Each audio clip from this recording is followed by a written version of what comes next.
Hello everybody and welcome to More Than Audio, because just audio isn't enough. I, of course, am your co-host, Zeke. And Kota. And we got ourselves a show for you. A bit to look out for, a lot of toys for kids, but nothing to reconsider. Yeah, it's Positive. It's positive and possibly sure. I don't know.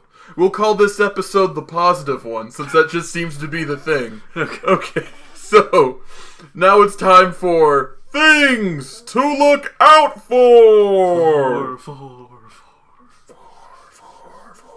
Rogue One story trailer has dropped, for those of you who aren't in the know. I don't know how you possibly don't know about this film, but... Yeah, it was there during the Olympics and everything. It was there during the Olympics and everything, but Rogue One is a Star Wars movie that takes place between the events of Revenge of the Sith and Star Wars the original one. And this is about the team that gets the designs for the Death Star and they bring it to the Rebel base so we can have that cool trench scene at the end of the original Star Wars movie. Basically, this is a big old war film that sets up a trench run. Okay. Yep. So you saw the trailer. What do you think about it? I thought that the effects were pretty modern. That it'd be weird watching it in a timeline order, as opposed to release order. Yeah, because they were trying to make it look like the old one as possible. Oh. Yeah, but that's an interesting point. I kind of could see that too, but it's a mix of both. Yeah, don't look old enough for you. Yeah, that's cool. I like it. These are all brand new characters introduced into the Star Wars mythos, and the only thing I know about this movie is that this is the film that sets up that trench run. Yep. So, yeah, I like it. I think it's good. I'm looking forward to it. It makes me excited. You know what else makes me excited? What is that? When people leak movie posters. Oh, what happened this time? Oh, well, Spider-Man's Homecoming's movie poster has been leaked. And I can pull that up right now so we can dissect it and whatnot. Yes. Because you guys are going to see it anyway, but we're just going to bust it out right here on the computer, on the laptop. Woo! Look at that Spider-Man. Yeah. Looks has a familiar feeling to it. I'm pretty sure this is a common pose. Yeah. No, I like it because, I like this because that's the pose that Spider-Man's normally seen in, upside down, a web between his legs, and just smiling for the camera. Yeah. This is clearly this picture is clearly Peter Parker's alright, time to sell pictures. First one, selfie. Yeah. He's young enough for that joke to be both relevant and me not to hate myself saying it. So, so it's good. It goes this one little picture shows us that this is the Spider-Man we're getting in our film. Yeah. We're getting a young guy who just fought Captain America and lived, Yeah, looking good. On the bright side, I fought an Avenger and didn't die. I mean, that's pretty big. That's quite an accomplishment.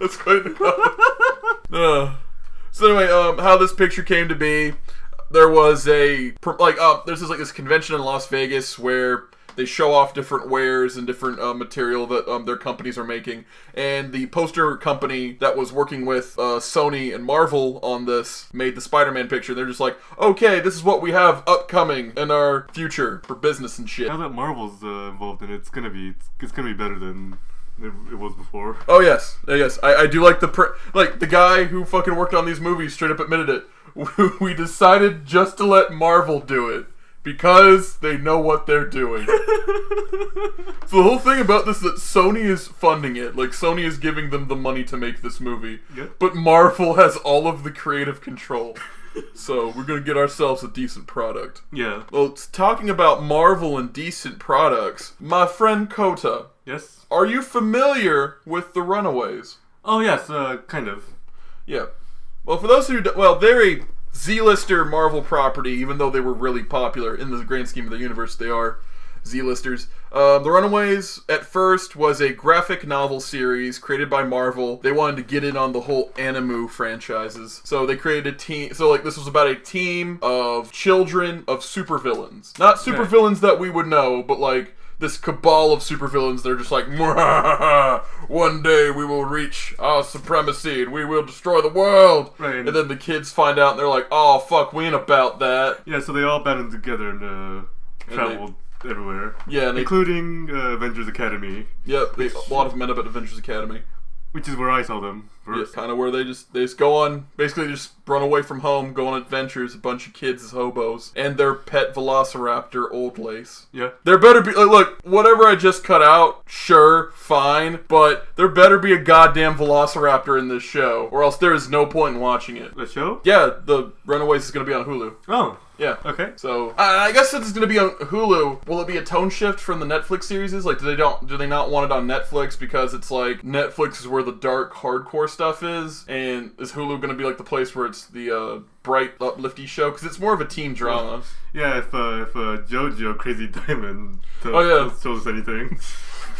Well, that show's pretty dark. It just has it's just a candy-coated atmosphere. Yeah. Yeah. It's dark, covered in sugar. Yeah, written by a writer who might be a Nazi sympathizer. He's not, but he gives Stroheim a lot of leeway. Yeah. No, not to mention. I think he's just showing people that individual people are different. Stroheim's still a Nazi, though. Yeah, granted. Well, enough of us talking about Nazi superheroes. Yeah, if you're a big fan of The Runaways, it's coming to Hulu. It's going to be a TV show. That's cool. There better be a fucking velociraptor. Moving on. Okay. That's everything to look out for. Next we have things to reconsider, but it's empty. No, we don't have anything to reconsider today. Nothing has slighted us, or we've looked at something and went, maybe we should just take a step back before we think about enjoying this. Well, in that case, let me just get something out for the general people there. Oh, do you have something do you have something to reconsider? Yes. All right, what do you have to reconsider? Please reconsider eating 3 or more sausages in one sitting. Your bowels never forgive you. But that's just me. I don't know about anyone else. Nah, man, I don't know, man. I've eaten like an entire bag of bratwurst before. Yeah, I shouldn't have, but I did, and it was delicious. But it happened to be more than once, so I'm just getting out there. All right, yeah, don't do that shit. Okay, moving on. Now it's time for toys For kids. Woohoo! So what do we have? All right, first up, Injustice 2, the video game, is coming out. Right. And they've revealed a returning character, that being Harleen Quinzel, a.k.a. Harley Quinn. Yep, you remember her from the previous game. Yeah, she was important. She was leading the resistance with Batman, and then Right. Joker came back, and she was just like, she had enough time without the Joker to learn that she's like, wait, no, fuck that. Yeah. Wait, no, fuck that. He's an abusive asshole. I'm way better off without him. Look, I have an entire army of Joker worshippers. No, I'm way better at this shit than him. Yeah. But then Joker comes back, and those repressed feelings are like, oh, Mr. J. But it looks like, but since the Joker is no more in this one, and from everything I've seen in the trailers interaction so far, we're not gonna see the Justice League from the main DC universe come back to help the Justice League of it's all this about that. new universe. I think it just might be the aftermath of the Injustice universe. Yeah. So we're just gonna deal with those characters now. Okay, And it yeah. looks like Harley Quinn is big lady on campus. Oh. Yeah. Wait, does that mean characters that already died in the other game won't be on there? Probably. I'm like, okay. Well, that's okay, replace them with new characters. Yeah. Or give them okay, this moveset was cool, how about we just give it to a character that would better support it? Because you look at another character, a brand new character returning, not returning, a brand new character, a newcomer, as Coda better put it, is coming to Injustice, Deadshot, who looks like he has some of the same moves as Deathstroke. Yeah, that's... But definitely much more gun-fu, because it's yes. Deadshot. And Deadshot shoots things. He's all about guns. All about the GUNs. Mm-hmm. And he looks sick. Also, voiced by Phil Lamar. So you can have a little nebulous area of, is this black Deadshot or white Deadshot? Because Phil Lamar, even though he's a black man, he has voiced everyone and everything. Yeah? Yes. Hell, his most famous role is a Japanese guy. Oh, okay. Samurai Jack. Oh, yeah. Yeah. Anyway, Deadshot looks cool. I like his design. Yeah. It's simple. It's more military than his outfit has ever looked. Yeah, kind of like, well, it looks different from everyone else. Yeah. But no, I'm just excited to see all their super moves. Because they kind of gotten better since the last game. Yeah. Oh, no, they showed a bit of the super moves in the trailer. They did. Yeah. I just want to see the full animation. Oh, yeah. They look great.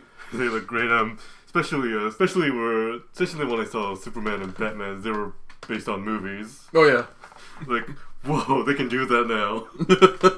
Yeah. Okay. Well, the bit of news. This news comes to us from Gamescom, which is Europe's E3. Okay. Even though everyone goes to it and it is advertised everywhere, just like E3 is.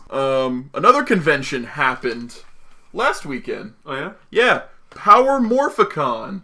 Oh, is that's Power Rangers? That is the Power Rangers convention. That is partnered with Saban Brands and Toys R Us, so it is an official convention. Like what's going to happen in the upcoming years from Power Rangers? What's going to happen for the movie? Even though they never fucking talked about the movie. They talked about the TV show, though. So I guess San Diego Comic-Con is just like, oh, that's the movie. The movie stars are too good to come hang out with the folks down at the little Power Morphicon in Pasadena. And you'll come to San Francisco to see fans you don't even give a fuck about. But you know who will come down there? The real Power Rangers. Moving on. Man. It's seeing X all over again. They weren't going to talk about it at E3, but they have Zelda and Pokemon. Yeah, exactly. It's like, oh shit. How about this one? But anyway, we got a lot of cool news. Even though there was no movie news from Power Morphicon, we did get a lot of cool toy news from Power Morphicon. Number one thing I am excited about is the Legacy Power Sword. Yeah? Which is the Mighty Morphin Red Ranger's weapon. I'm going to put a picture up for you guys to see it, of course. It is life size. Yes, it is a 1-to-1 scale power sword. That is not... Even if that thing's made of plastic, that's still a weapon at this point. Yeah. No. And even though it's really cool, it's big, it's normal, like for adult size me, that's looks like me holding a real fucking sword. And I'm real excited about that. I will have to get this. This is something that I'm just like, okay, it's time to save up money. Nope, can't buy weed this week. I need my power sword.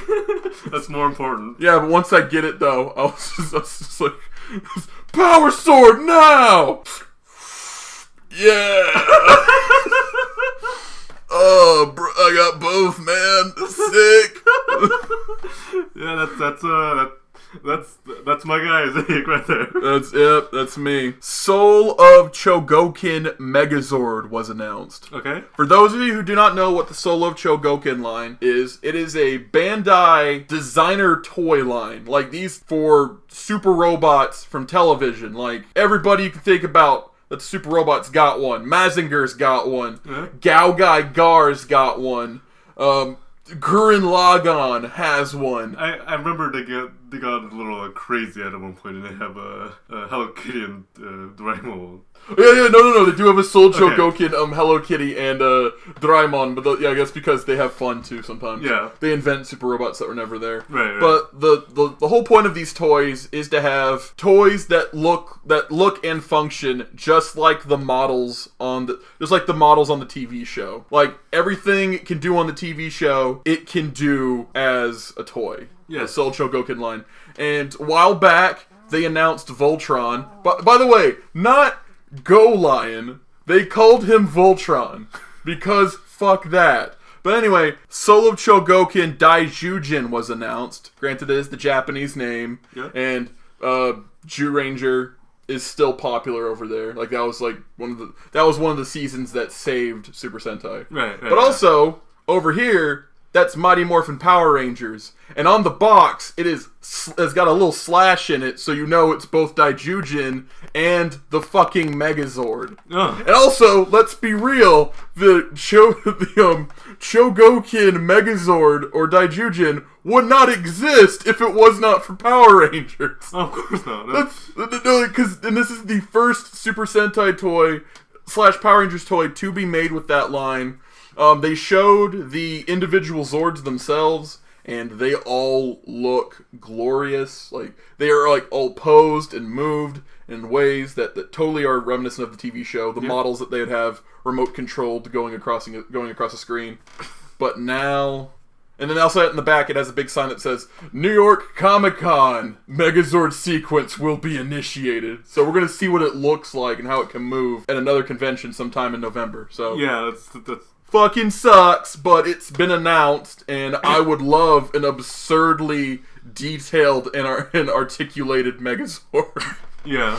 Yeah, so everything on my checklist. And of course, it wouldn't be Power Morphicon if they did not reveal the cast of the next season. Yeah. They're skipping Tokyuger, the train season. Of course they going right to ninjas. But they brought Chip Lin back, the guy who made some of the best seasons. He's still in charge, by the way, so thank God. Good to know. Yeah, Chip Lin's still in charge. Love you, Chip. You're my boy, Chip. Love you. Love you, Chip. Anyway, Ninja Steel. They're gonna do Ninja instead. Ninja is now Ninja Steel. Yeah. In my heart.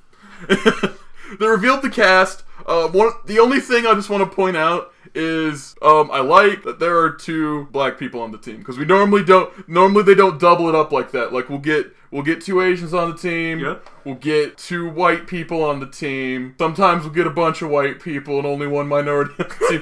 Sometimes we'll get let's get 3 here, 3 there. Okay, cool. We got our mixed bag. No.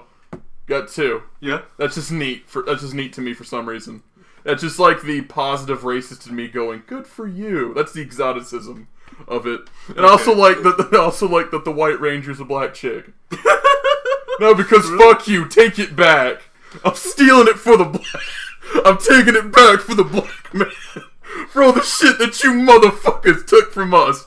Did you know I came up with the original pitch for Sesame Street? I was gonna call it NWP. Catchy, ain't it? It's, ladies and gentlemen, Shaka Luther King from Jay and Silent Bob Strikes Back. I don't know. Not to politicize it or anything. I just think that's cool. I don't think that's ever been a thing, but that's fine. But that's not really important about the cast. What is important is what the fans are now calling the Blues Brothers. Oh, yes. Yes. The, Yoshi Sudaraso, who's this guy plays the Dino Charge Blue Ranger. Yes. His brother, Peter, will be the Ninja Steel Blue Ranger. Yes, we have a pair of brothers who are both Blue Rangers. Yes! That's awesome! And like, oh my god, and at Power Morphicon when they showed it off, like I was watching the live stream of that whole announcement. It was, of course. Got some fun talk. It's always fun because at that point in time, all of the guys are off contract, even though the movies are happening. So they'll talk about stuff on set, they'll say swears. Because it's like, haha, they're people too. They're not just these squeaky clean characters we see on TV. It's always fun to see. And like, fucking, oh my god, Yoshi cried. Because like, everyone got to announce their counterpart. It's like, oh yeah, the White Ranger, woo! Yeah. The Pink Ranger, woo! And then it's like, and it was, of course, it's up to the Blue Ranger to announce the Blue Ranger. Yeah. He just went, Peter Cicerone! He's like crying, he's like, oh! He walked up on stage, gave his brother the helmet, and they fucking hugged it out. And everybody was just like, oh my god, it's like tears everywhere. And also, those 2 kids made it because they watch Super Sentai, they watch Power Rangers. They are real fans. Yeah. And both of them fucking made it. They are an insper fucking ration right there, man. I love these guys. May the Sudaraso actor dynasty live on in Power Rangers. Oh my gosh, I'm getting tears just thinking about it. Really? That's cool. Yeah. So yeah, that's Power Morphicon. That was fun. Let's dry our teary eyes with the Pokemon Sun and Moon News Dump! Oh yeah. So Pokemon happened again. Of course, it's gonna happen pretty frequently, I guess. It's gonna happen until November. Yes, we're gonna. That's what our next few episodes are probably gonna be filled with. Yeah, probably. But let's start off. If it's a new Pokemon trailer, some new Pokemon get revealed. First off, we have Wishy-Washy! Charlie Brown, you wishy-washy. Alright, so we have Wishy-Washy, who is this weak little fish. I do like his design, though. Oh, yeah. Yeah, it's, he looks kind of like a torpedo. Yeah, it also looks like, He also like his mouth. His mouth makes him look like, Nyeh! What happens to Murgatroyd? What situation have I gotten myself into? I don't know, to me it's making him look like a SpongeBob background character. Rev up those fires. Yeah, he does look that as well. No, his face also has that look of like, aw, come on. But anyway, the whole thing about Wishy-Washy is that he sucks. Yeah. He sucks. That's just who he is. I mean, not as much as Magikarp, but hey. Yeah, but no. I'm glad you brought up Magikarp, because like Magikarp, once he reaches a certain level, he stops giving a fuck and becomes this giant monster. Oh, by the way, to dispel any confusions, that is a form change. It's a form change, not an evolution. And yes, form changes are just as confusing, and we will not explain them to you. Well, okay, so once he reaches a certain level, his special ability activates called schooling. His eyes glow, and he calls up his boys, and they all swarm together to form a giant version of Wishy-Washy. Yeah. And apparently, according to the Pokedex entry, Gyarados is afraid of this. Oh, well, it must be quite the, And Gyarados is known to get bored and destroy towns. So if Gyarados sees this thing and he's like, "Aw, shit!" Oh, no, so I'm out of here. No, fuck that! I ain't about that! Okay, Gyarados. Gyarados is scared enough, so if he's scared of something, then it's gotta be... Oh, yeah, you're fucked. You are fucked. And that's pretty much Wishy-Washy's whole gimmick. After he, but once you get him to, half HP, he becomes the shitty fish again. So, attack while you can. Yeah, really. Attack while you can. There we go, more lol! Next Pokemon! Yeah? Yep, he is a mushroom. We have more mushrooms now. Yep. And I like his Pokedex entry. Yeah? It says that he is a polite parasite.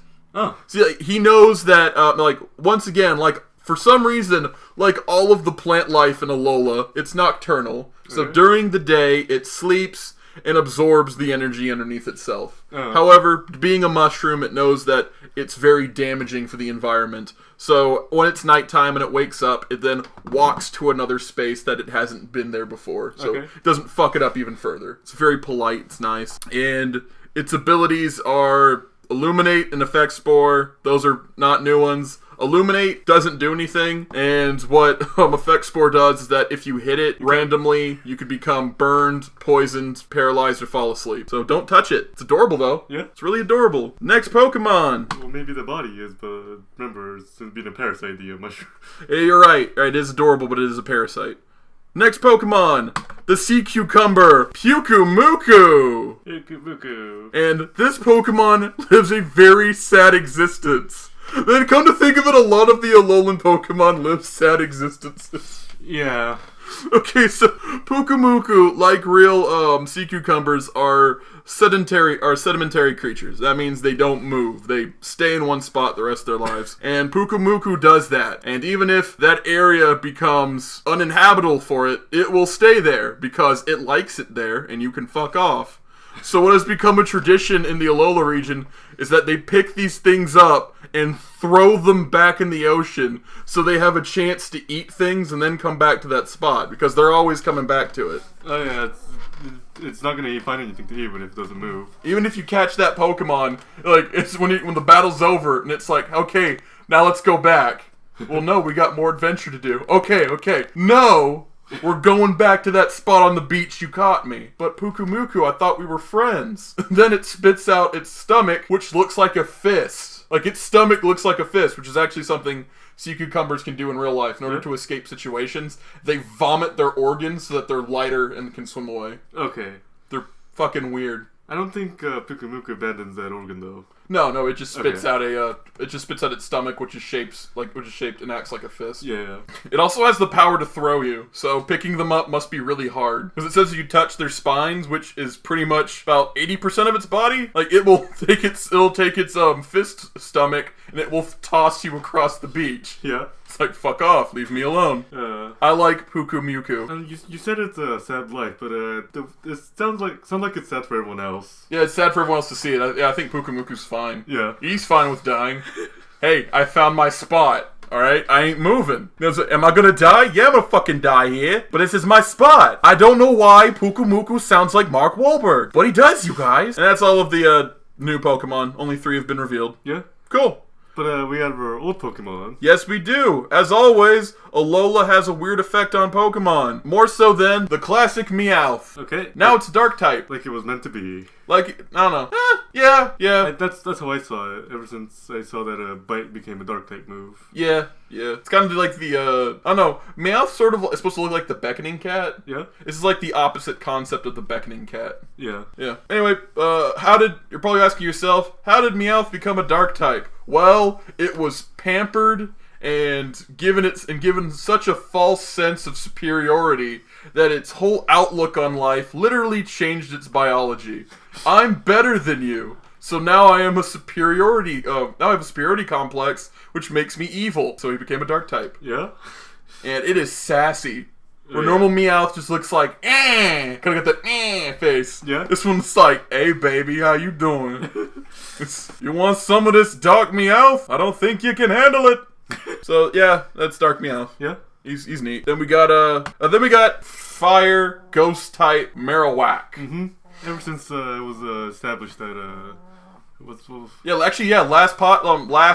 last podcast we talked about this. It was hinted on the fire type trial captain that he has a signature Marowak. Not a Meowth, a signature Marowak, and that kind of told everybody, oh, so Marowak's fire type in this thing. Fine, cool. Little did we know, fire ghost. Yeah. Yeah, and it uses its bone there like a fire stick. It spins it. Right. And it has that black spot in its head because it ignites its bone like a match. Oh. And you're probably asking yourself, why did Marowak go from ground to fire? Well, there's a simple explanation for that. You see, while Alola, being this lush tropical island chain, is a virtual Garden of Eden to us, it is living hell for a ground-type Pokemon like Marowak. Oh, small islands and everything. No, there's a small island surrounded by water, yeah, covered in grass, which is poisonous to a dark type. Well... No, not a dark type, a ground type, yeah.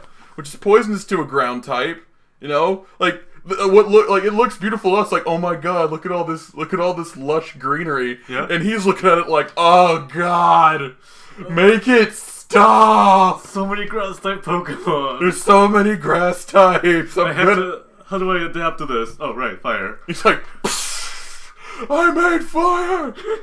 And I'm assuming the ghost type comes from his dead mom as a skull on his head. Yeah. He's more in touch with his mama. He's also skinnier and black. Once again, Meowth and Marowak here don't really get the most imaginative of redesigns. Oh yeah, talk about imagine. Yeah, you want to talk about an imaginative redesign? Check out my boy. I'm gonna name him Norman Rad. Okay. So, do you know what that's a reference to? No. That's a reference to the Silver Surfer. Okay. Yep. We have Alolan Raichu. Oh, look at that. It's so cute. He's so cute. And he rides on his tail like a surfboard. Yeah. And he's electric psychic. Yeah. And now you're probably asking yourself, once again, what is the reasoning for Raichus in the Alola region to be psychic? Well, according to its Pokedex entry, fuck you, it's just psychic. Really? That's No, what the Pokedex entry says is well, I know that scientists have often wondered why the Alola region has this effect on Raichu, and most of the people who live in the Alola don't really care to ask why. Okay. So it's just, we're doing this because. And you know what? Out of any of the Pokemon that to get an update to their form just because, it's Raichu deserves it. Yeah, because, Raichu's earned it. I mean, Raichu is a fully evolved, powerful Pokemon, yet it's outshined by its lesser evolution, Pikachu. Oh, as well as other electric rodents that pop up. Yeah, like, Raichu has never gotten its day. Well, now it's gotten its day, and its ability is Surge Surfer, which means if you're using electric terrain, it doubles its speed, so it can ride the electric waves to go twice as fast. Oh, and you know who can electric terrain? Tapu Koko. Yep, those two are going to be an interesting combination. Oh yeah, no, everyone's already talked about it. That's a VGC team up. Yeah. That's coming to Champions. That's all the new Pokemon and new updated Pokemon. The new Meowth and Raichu is going to make for an interesting anime season. Oh yeah. You know, I think Ash is going to win the Kalos League. Oh yeah? Yeah. Oh, did you see all the animations? Yeah. They're giving it their all. They're giving it their all. So if Ash wins the Kalos League, that means there's no reason for him to, do anything else. So maybe in Sun and Moon, it is going to be a straight reboot, and it's just like, well, not same universe, but we're not going to focus on Ash Ketchum anymore. We're going to focus on Kid who moved to Alola. Yeah, if that's the case, I'm gonna miss Ash. Yeah, I don't know, man. He's had his adventures. Yeah, he's been all over the place. But what else? Is there anything else on Pokemon besides the Pokemon? Oh yes, Team fucking Skull. Oh yeah? Yeah, these fucking Wiggers. Right, yeah. Team Wigger, as I fondly call them. No, Team Skull's really cool. Unlike other teams, which is like, haha, I'm going to use my corrupt criminal empire to rule the world, or I'm going to use these ancient gods to remake the world in my image. I'm going to use this dangerous device to blow up the world and remake it in my image. Team Skull's MO is, yo, you don't like us? Fuck you, B. Get out my fucking store. Nah. Yo, what the fuck you doing walking around Team Skull territory? Don't you see the spray paint, bitch? Get up out of here. No, they're just a bunch of punks who feel dejected by society. Yeah. And they've taken it upon themselves to lash out. Okay. And even Guzma, who is friends with Professor Kukui, the professor of the region, talks about, he's like, no, you know what we are? We just a bunch of rejects who weren't good enough to be trial captains. Like, his whole thing is like, y'all don't want me to be a gym leader? Fine, fuck y'all. Yeah. It's your boy Guzma. And they talk like Wiggers, and it's so awesome. Hey, yo, B, let's get up out this port. Ain't nobody gotta know. These are real lines of dialogue. I'm going to love the shit out of this team. So anyway, that's Guzma's MO. He just wants to fuck shit up because no one ever gave him a chance. Yeah. That's how he feels. And he, of course, serving under him is Primella, this strawberry banana-haired girl right here. And she is Team Skull's big sister and I guess Guzma's enforcer. Like, when every time the grunts get messed up, it's like, it was just some kid. I send in the big guns. And so they send in Primella to clean up shit. Yeah. Like, she's the type of person that's like, did you just beat up my friend? She's gonna take you out back and break your fingers. It's sort of what what her character design gives off to me. Also, lower belly tattoo. That's pretty provocative for Pokemon. Yeah, it is. That's very provocative for Pokemon. Yeah, But anyway, we have people like Misty and Skylar who just like wear like almost fucking nothing. Yeah. Yeah. Never mind. Take that back. It is completely in line for Pokemon. It's just one of those things we don't think about because we're adults now. And of course, no evil organization in Pokemon is complete without their grunts. People who also feel like they've been rejected. Yeah, they've just been rejected by society. No one understands them. But however, I do like that they've kept the emo motif of like skulls, but they've decided, nah, we ain't no emos. We's a cool gang. Oh, not that detached. It's like, nah, man, I like shit. I like my I like my Zubat. I like my gold. I like my silver chain. I like my girl right here. Yeah. I'm not your girl. Now how come I'm grunt A and you grunt B? Come on, girl. That's what Guzma told us to do. We didn't choose it. But girl, come on. Come on, girl. Yeah, so we're only in a working group. That's it. Yeah. So I like that Team Skull seems to be very low key. Yeah. Very low key. Oh, I forgot about this. What is it? This little comic right here. Oh, that's my boy. I thought you said I was your boy. Alright. I had to work that in somehow. Is that everything with Pokemon? Yep. That is that has been toys. Toys for kids. Toys for kids. Alright. And that also means the show's over. Oh wait, nah, scratch that. There is one more thing for toys for kids, and also in the Pokemon stuff. Okay. More details have come out about hyper training. Hyper training is the new way to create IV perfect Pokemon, because before that wasn't possible. They have revealed how the bottle caps work. And they are items you can find around the region. I assume that if there's going to be, since the Battle Frontier was hinted in Oraz, they'll be back for this. You can earn battle points to get more bottle caps. Who knows? The way it works is that there are two types of bottle caps: golden bottle caps and silver bottle caps. Silver bottle caps only increase one IV to its max, and gold bottle caps increase all of your IVs to their max. That probably means gold bottle caps are really, really hard to obtain. And silver bottle caps are easier to find, but I'm going to assume they're also really hard to find. Yeah, silver hard to find, gold even harder. Yeah, that's it. That's just kind of interject that back in there. Now we're done. Now we're done with Toys for Kids. And done with the podcast in general. Okay, do you have any announcements? No, why? Okay, then. Never mind then. Oh yeah, comic book chair is happening Monday. I haven't found out what I'm doing yet. Okay. But that's gonna happen. Alright, so that's the end of this week's podcast. Yep. This has been more than audio, because just audio wasn't enough. I've been Kota. And I've been Zeke. And we'll see you guys around the Milky Way. See you guys around the Milky Way. Bye!